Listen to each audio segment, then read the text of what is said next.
ព្រះតេជគុណខ្ញុំកណាគ្មានផ្ទះគ្មានបងប្អូននោះទេឥឡូវនេះខ្ញុំកណាឃ្លានណាស់ហើយក៏មិនដឹងត្រូវទៅទីណាដែរនៅតាមផ្លូវដ៏ស្ងាត់ជ្រងមួយមានក្មេងប្រុសម្នាក់ឈ្មោះសីហាកំពុងអង្គុយអោបជង្គង់យំក្រោមដើមឈើធំមួយដែលនៅមិនឆ្ងាយប៉ុន្មានពីខ្លោងទ្វារវត្តបន្ទាប់ពីឪពុកម្ដាយបានចែកឋានទៅសីហាគ្មានសាច់ញាតិជ្រកកោនឡើយនៅពេលនោះព្រះចៅអធិការវត្តមុនបណ្ឌបាតក៏បានប្រទះឃើញសីហារួចក៏មានសង្ឃដីកាទៅកាន់សីហាថាចម្រើនពរចៅតើផ្ទះរបស់ឯងនៅឯណាហេតុអ្វីបានជាមកអង្គុយយំម្នាក់ឯងនៅទីនេះព្រះតេជគុណខ្ញុំកណាគ្មានផ្ទះគ្មានបងប្អូននោះទេ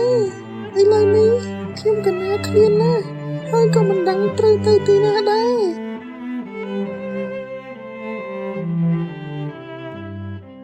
គុំយំអីចៅវត្តអារាមមិនមែនមានសម្រាប់តែព្រះសង្ឃសូត្រធម៌ប៉ុណ្ណោះទេ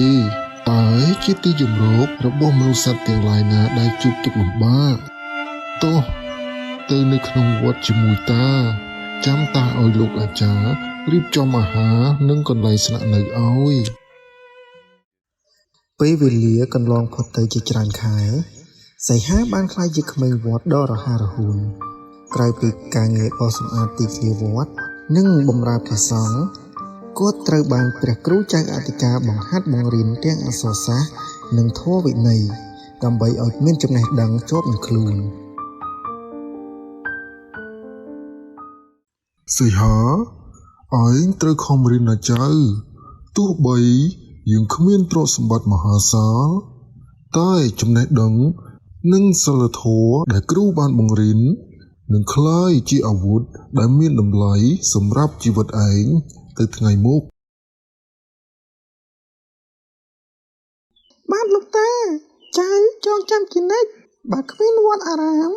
និងព្រះតេជគុណទេជីវិតចៅប្រហែលជាត្រូវរសាត់អណ្ដែតតាមចិញ្ចើមថ្នល់មិនខានចៅនឹងតស៊ូរៀនសូត្រឲ្យក្លាយជាមនុស្សពូកែដើម្បីជួយសង្គមជាតិ15ឆ្នាំក្រោយមក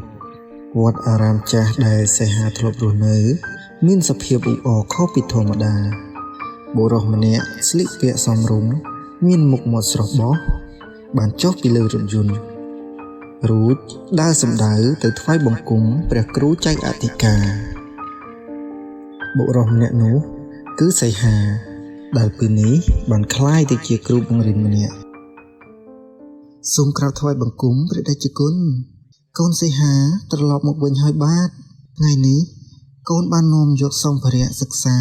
និងថវិកាមួយចំនួនដើម្បីជួយឧបត្ថម្ភដល់ក្មេងៗកំព្រាដទៃទៀតដែលកំពុងជ្រកកោននៅក្នុងវត្តនេះចម្រើនពរចៅសីហាតើត្រេកអរណាស់ដែលបានឃើញចៅជោគជ័យនិងមិនភ្លេចប្រភពដើមរបស់ខ្លួននេះហើយគឺជាផ្លែផ្កានៃការតស៊ូនៅក្នុងទីវត្តអារាមបាទព្រះតេជគុណវត្តអារាមមិនត្រឹមតែជាទីពឹងផ្នែកស្មារតីប៉ុណ្ណោះទេតែគឺជាសាលារៀនដំបូងដែលផ្ដល់ជីវិតថ្មីដល់ក្មេងកំព្រាដូចជារូបកូនរឿងរ៉ាវរបស់សីហាបានដាស់តឿនឲ្យយើងឃើញថាវត្តអារាមគឺជាថ្នាលបណ្ដុះធនធានមនុស្សដ៏សំខាន់នៅក្នុងសង្គមខ្មែរមិនថាគ្រួសារមានបញ្ហាឬជីវិតជួបភ្ជួរភ្លៀងយ៉ាងណាវត្តអារាមតែងតែបើកទ្វារទទួលយកនិងផ្ដល់ពន្លឺចំណេះដឹងដល់អ្នកដែលខ្វះខាតជានិច្ចសេចក្តីមេត្តានិងចំណេះដឹងដែលទទួលបានពីវត្តអារាមនឹងប្រែក្លាយវាសនារបស់ក្មេងកំព្រាឲ្យក្លាយជាសសរទ្រូងដ៏រឹងមាំសម្រាប់ប្រទេសជាតិវត្តអារាមគឺជាជម្រកនៃក្តីសង្ឃឹមនិងជាថ្នាលបណ្ដុះបណ្ដាលនៃពន្លឺជីវិត